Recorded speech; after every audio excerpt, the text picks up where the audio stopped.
নজরে দেখে নিন দেশ বিদেশের সকল খবর। মহান মুক্তিযুদ্ধের শহীদদের প্রতি শ্রদ্ধা জানিয়ে পুষ্পস্তবক অর্পণ করেছেন রাষ্ট্রপতি মির্জা ফখরুল ইসলাম আলমগীর। নতুন রাষ্ট্রপতিকে অভিনন্দন জানালেন প্রধানমন্ত্রী তারেক রহমান। মর্যাদাপূর্ণ পথ চলার আন্তরিক শুভকামনা। দ্বীপ জেলা ভোলাকে দেশের মূল সড়ক নেটওয়ার্কের সঙ্গে যুক্ত করতে রহমতপুর, মেহেন্দিগঞ্জ, হিজলা, ভোলা রুটে মহাসড়ক নির্মাণের নির্দেশ প্রধানমন্ত্রী তারেক রহমানের।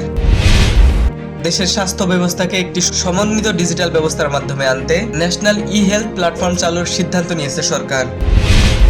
চোখে ছানি পড়া রোগীদের জন্য বিনামূল্যে অপারেশন ক্যাম্পের উদ্বোধন করলেন প্রধানমন্ত্রীর সহধর্মিণী ও জিয়াউর রহমান ফাউন্ডেশনের vice chairman doctor Zubaida Rahman. রাষ্ট্রপতি নির্বাচিত হয় মির্জা ফখরুল ইসলাম আলমগীরের ঠাকুরগাঁও 1 আসন শূন্য ঘোষণা করেছে জাতীয় সংসদ সচিবালয়।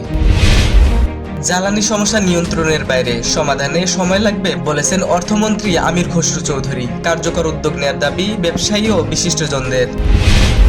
চাঁদাবাজ সন্ত্রাসীদের অতি শীঘ্রই আইনের আওতায় আনতে না পারলে আইন শৃঙ্খলা বাহিনীর বিরুদ্ধে ব্যবস্থা নেওয়া হবে জানিয়েছেন স্বরাষ্ট্রমন্ত্রী সালাউদ্দিন আহমেদ।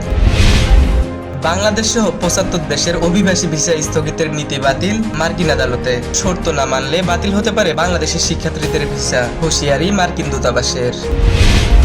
ইউক্রেনের মধ্যাঞ্চলীয় শহর ক্রিভিলিওর একটি ব্যস্ত শপিং সেন্টারে রুশ ড্রোন হামলায় 15 জন নিহত, আহত 23 শিশু সহ কমপক্ষে 133 জন। শরীফুলের 6 উইকেটে ম্যাকাই টেস্টের প্রথম দিনে নড়বড়ে অস্ট্রেলিয়া। 8 উইকেটে 165 করে 101 রানের লিড স্বাগতিকদের। ইতালির রোমে বাংলাদেশের রকস্টার মাহফুজ আলম জেমসের দল নগর বাউলের বিরুদ্ধে 35,000 ইউরো প্রতারণার অভিযোগের বিষয়ে জেমসের ম্যানেজার রুবাইদ ঠাকুর রবিন বলেছেন, বিষয়টি আইনিভাবেই মোকাবেলা করা হবে। শুধু কর্মঘণ্টা নির্ধারণ আর বড় অঙ্কের পারিশ্রমিক দাবির জন্যও নয়, স্পিরিট সিনেমা থেকে বলিউড অভিনেত্রী দীপিকা পাডুকোন বাদ পড়েছেন সিনেমার তথ্য ফাঁস করে দেওয়ার কারণে।